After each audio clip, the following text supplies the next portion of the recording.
So this is Whitney Wood that we're walking up towards, and it's got a fascinating history. It was, which is a long story, but one of the real close dear friends of the charity owns the woodland, and as you'll see when we head up there, some of the woodland that's productive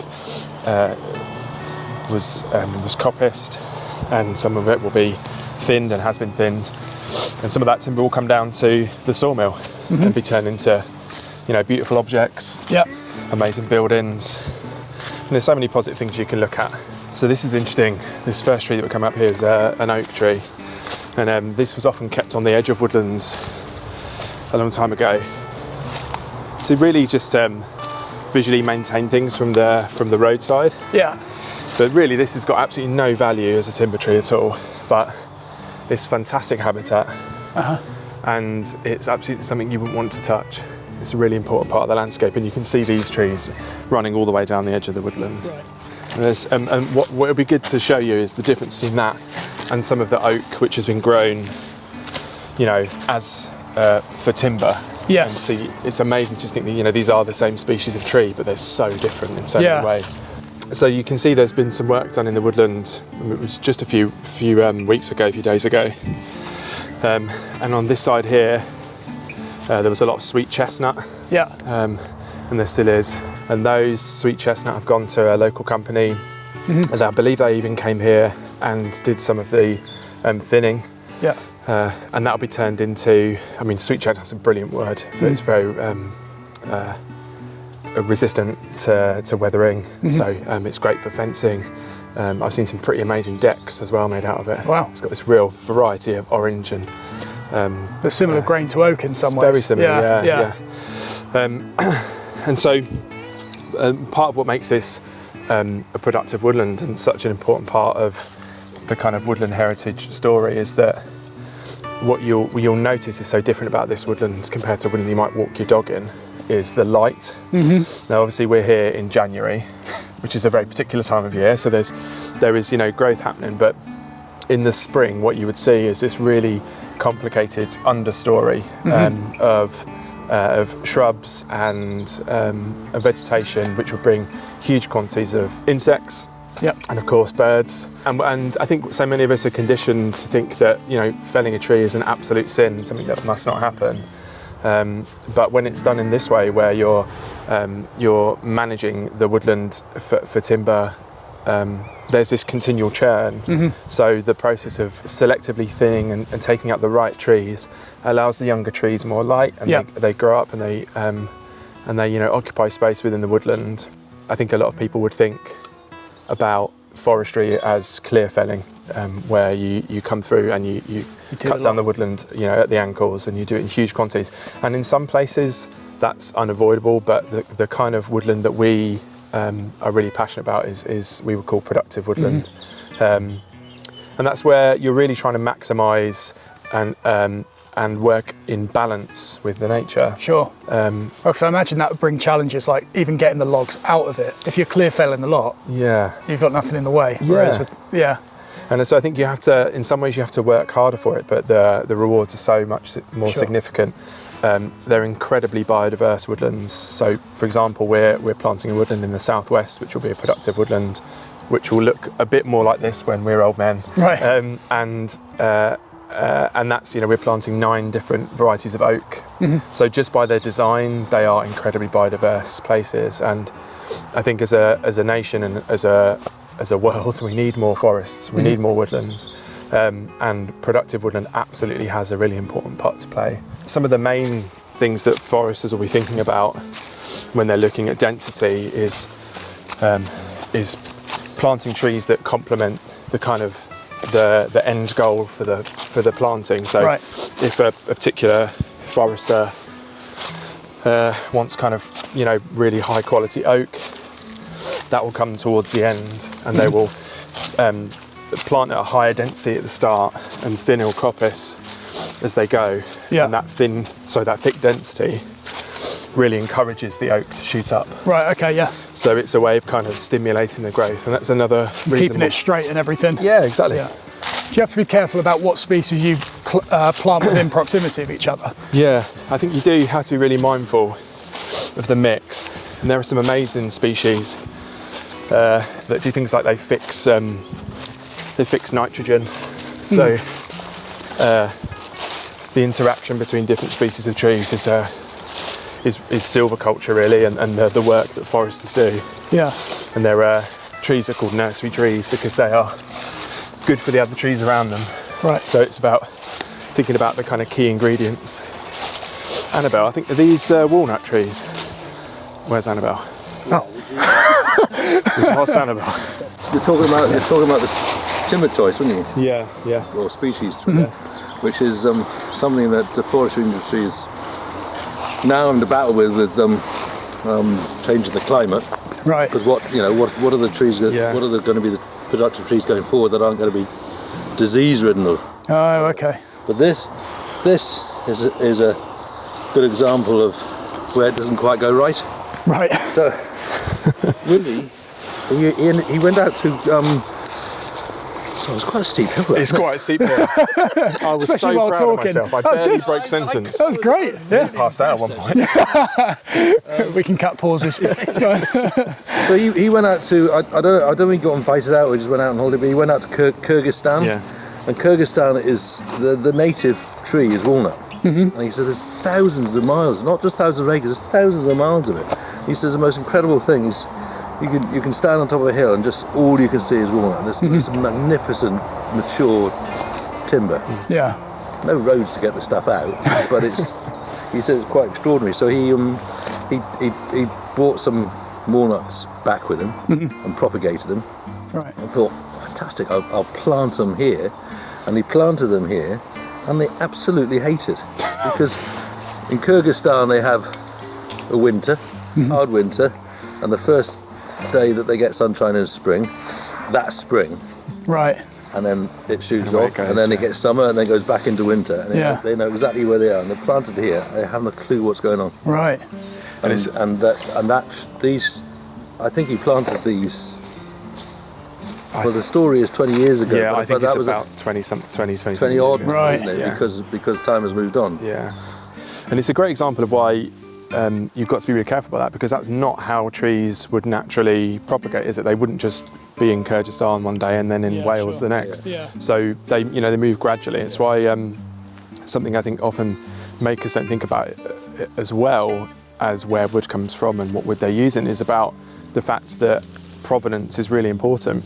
So Woodland Heritage is funding and working with others on a trial of wild service tree, which is a really beautiful wood, and we're trialling a number of different provenances from different parts of Europe and around the world, and it's incredible to see the difference in growth, and you think this is the same tree, but it's not the same tree. So as well as thinking about species mix and the design and thinking about what your end goal is for the woodland, there's all these other choices amongst in there. And Service was a huge timber a few decades or centuries ago. And in Europe, it's a prize for veneers, isn't it? You get some trees go for enormous quantities. Right. But I think before that it was used for things like gears, cogs, that kind of thing, because it's so dense. Right. It's what you'll start to see, I think, is as we get round here, is that it starts to look a little bit more like the woodlands that you might walk your dog in. Okay. On that steep, that's literally just had some work done. Yeah. So densely packed, isn't it? Yeah. And then as you come round here, you start to see. This is kind of a bit more of a familiar sight, Yes. But what you can see that's quite different is the density of the understory again already is quite thick. Yeah. And you'll notice all of these bird boxes. There's 1, 2, 3, 4 over here. And the owner of the woodland is really happy that they're pie catchers, aren't they, I think? Yeah. Pie cat, thank you. Pie catcher birds. Let's go with pie catchers. Are they fly catchers? They are. Okay, not pie catchers. Not pie catchers. Not pie catchers. But they travel, an incredible long way, and this is to come here in the spring summer, it's a sign of an environment that's very healthy. There's lots of food for them to eat. Yeah. So if you look over this side, you can see the amount of light that'll be pouring in the spring. Yeah. But you can probably also see, try and look at a good example, in the middle area there. Can you see the younger, smaller trees? Oh yeah, yeah. And you can see in the contrast of them in terms of height and size with the oaks around them. So they're the next generation that are coming through, and it's a really important cycling that happens there. Yeah. And you only get that if you're managing the woodland this way. If you let all of the trees grow so that the canopies are all the same, the light closes off and the growth underneath struggles. Right. And also another thing we can probably look at further down and talk about is epicormic growth, which is where you get these amazing burrs. Yeah. And obviously wood users love those. Yeah.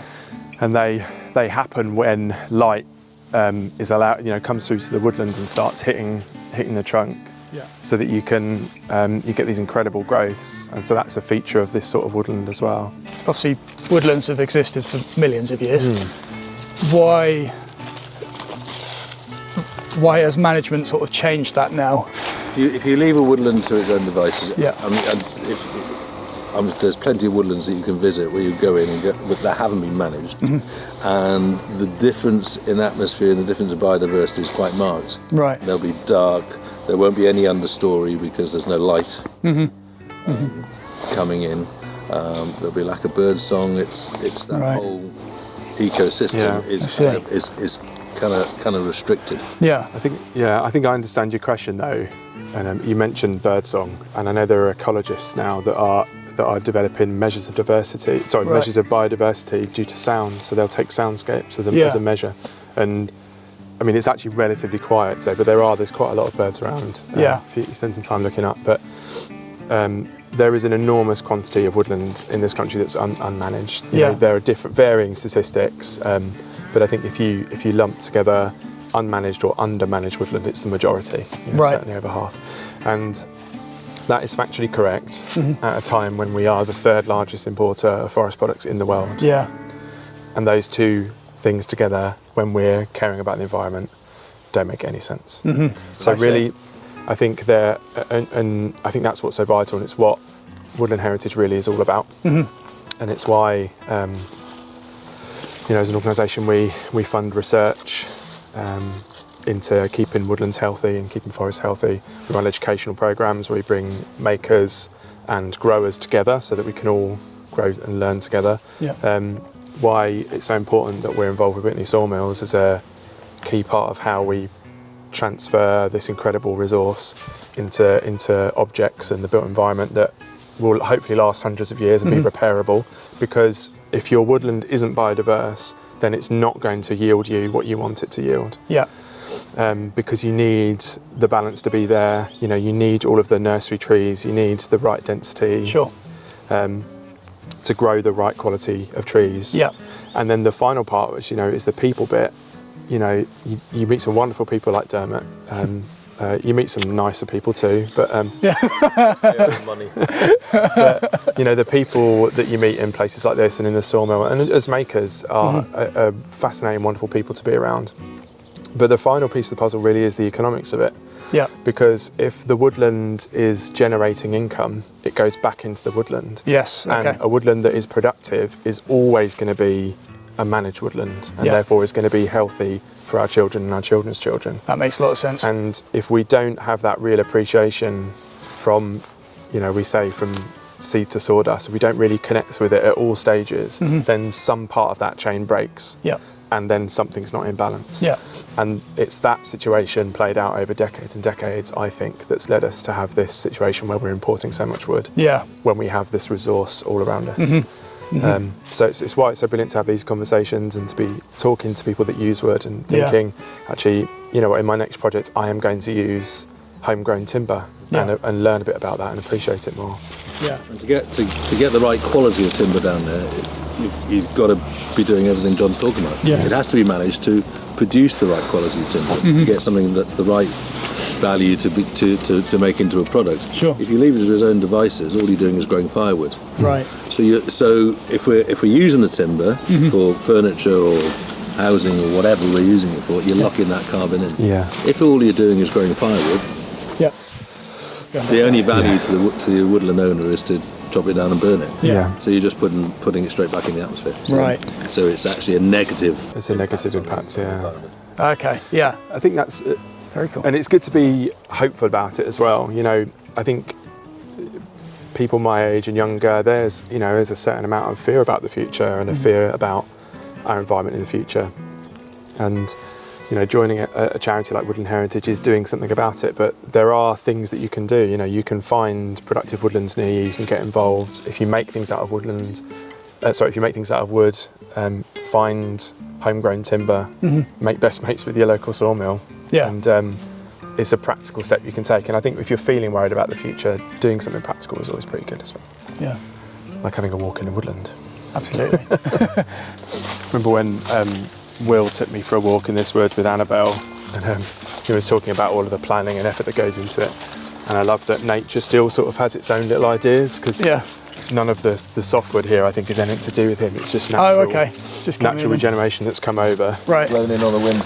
And I think that's what's one of the benefits of working with, working with trees is that it can be quite a humbling experience. Yes, yeah. One, because nature will do its own thing and it might not be in your plan, but you've got to react to it. Yeah. So I think the second thing is about time as well. It's just thinking about decisions that you're making in a woodland forces you to slow down. Yeah. And I think that can be that's a pretty pricey, kind of exciting, valuable thing in the modern world, I think, is to just force yourself to slow down and think, actually, I need to be making the right decisions for you're planning so 60 far ahead. years, yeah, or 120 years in the case of some trees. And, and that's a big part of why the charity is called Woodland Heritage, is that thinking about what we're passing on to others. Really this conversation doesn't affect us, it affects our kids and our grandkids. That tree there is always an interesting one. Yeah. We kind of know these trees, but that tree in particular has always got a conversation, because nobody can definitively say what that timber is going to be like when it comes down. It looks reasonably straight, but there's a funny shadowing that goes up it. Yeah. And this has been a source of debate for years. And it's kind of, in a nutshell, the dilemma of a woodland owner. Right. If you're the woodland owner has got several routes to market. He's either going to invest and fell it himself, because if he brings it down, it's high quality stuff, and he presents it well to market, and he gets lots of people interested, and there's a bit of a bidding war, then he's driving that price up. Right. So he's making good money.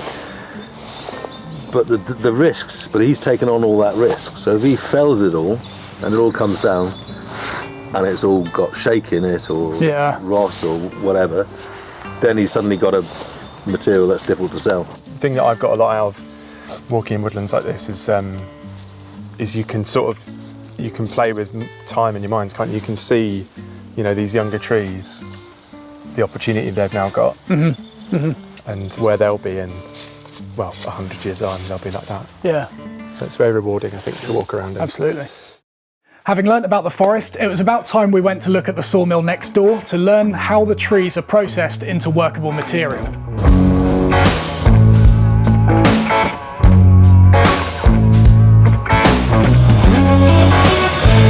So the one bit of kit we don't have here is we don't debark the logs. Yeah. Because they tend to be very big expensive bits of kit, and then take up a lot of room as well. And the biggest problem with this process is that within the bark you get bits of stone, bits of mud, everything that's very abrasive with tools. So that arm on the top coming in, and it's a pre-groover, so it's putting a 10mm groove into the side of the log. You can see it on the top edge of there, and that gives a clean entry point for the blade. Yeah. So the blade's not hitting any mud, stone or whatever. Yeah? don't think I've ever seen this machine struggle. I mean, it will, you know, you've got to be careful if you've got a bit of interlock and break. Yeah. It's a pretty powerful machine and it's 10 feet through it. That's fucking quick, isn't it? You like that? Yeah. It just launches it off. Oh, that's a beautiful bit, isn't it? That's a beautiful bit of oak, actually. Yeah. Get that on the roof of my car. So these packs that they're making up here, obviously every log that's going on, they're trying to utilise as much of that log for the orders that we have on the floor to fulfil our customers' needs. Which is the beam in this case. Which is the beam. In this case, we got beams coming out of this log. Yeah. There's some 50mm material, which I assume is probably for a smaller section material for that same order. But then, if they've taken as much as they can for that beam for that order, there's all the outer boards. Yeah. That's got to go to something rather than firewood. So we'll take them off, put them in the stick. They'll get dried, and then in a year's time we've got either furniture grade timber, stuff for me, view, or flooring, or whatever. Yeah. So in theory, it's going to produce slightly character or challenging furniture grade timber, but you also we'll regrade this once it's dry, and you'll get boards like this, which actually that's prime English oak. Yeah, that's absolutely. Beautiful, isn't it? Yeah. So my beaming yields, so what comes into the mill and out as finished product, is about a 40% yield. Right. Okay. And that's including all the fallen stock as well. Everything. Wow. Yeah. Okay. Are you counting firewood or anything in that as well? Or? No, that's a bonus. That's the bonus bits. Yeah, okay. yeah. And to think, when you get to furniture making as well and you machined it down, that's another 40% gone as well. Yeah. Wow. God, it's a lot gone, isn't it? Yeah. It makes sense to get the yield though. Oh yeah, the yield makes a huge difference. Yeah. So yeah, it's pretty mental how much gets lost in the process of machining the tree down and then taking that into dimension boards. But enough of that. Next, we're going to start looking at the slab to make the top of the dining table. So we got a finished design and size that you're... I need it to be about 900 wide, effectively, so it probably will be a middle board. Length, about 2 metres. Oh, so both of those will do, because I think these are about 3 metres or something. Do you know, this might be the one to look at. Yeah, I think it's a shorter length as well, isn't it? Yeah. Already looking nice. Speaking to my dad the other day, he was saying, I was like, so, how long do you reckon you got on this table? He's like, not long. I'm like, oh, shit. And he's got no clue? No clue, no. Have you bought much cedar before? I have never, no, I have bought cedar once, not cedar of Lebanon though. It was another one, it was really soft and really crumbly. It was actually pretty bad to work, it wasn't that nice. I mean, this stuff, yeah. If you bought it before, you'll know that that's for cedar of Lebanon. That is extremely clean. That, looks amazing. Yeah. Because it's 9 times out of 10 is a Parkland tree, so it tends to, and it puts these big low branches out. Yeah. So quite often you get big, like dinner-sized plate knots in the thing. Right. Yeah. Will that put stress cracks in it as well sometimes from like the leverage on it, or is it mostly? It does get a bit shaky. Yeah. It could be because of that. I'm not sure. Right. So they tend to put very shallow roots out. Shallow roots in those? Really shallow roots. Right. And there was we had a winter 2 or 3 years ago where quite a few I kept getting phone calls of cedar had come down. Yeah. And we think it's because there'd been a really, really dry summer. Right. So the ground was quite crumbly and soft. Yeah. And because they're not very deep roots, and then we had a big storm and the wind can catch them. Over. Wow. Okay. Feel a bit useless, sort of step back like this. Look at that for a board of timber. Yeah. Wow. Oh, that is really nice, isn't it? That's incredible. That is a beautiful bit. That one might take the wind, to be fair. It's quite a piece. Yeah. I mean, there's hardly a knot in it. Yeah. Which is really unusual. Or a shake or anything. It's. Yeah. Yeah, we're all getting a hand in it now. Not many customers get the CEO of the charity collecting timber for them. Everyone's going to expect it now. Yeah. Yeah. This is free of charge. Yeah, That's the thing, isn't it? So look at the board underneath. We're going to need to stop at some point. I will keep going. I've got to select it from my table. Well, when I first cut this, I thought, I know what I'm going to do with this. Okay. Wow. John, get you through. I'm sorry. Yeah, come on, John, I'm sorry for my employee. Get your hands in your pockets.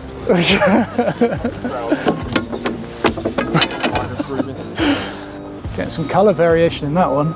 Yeah, look at this. Yeah. Beautiful.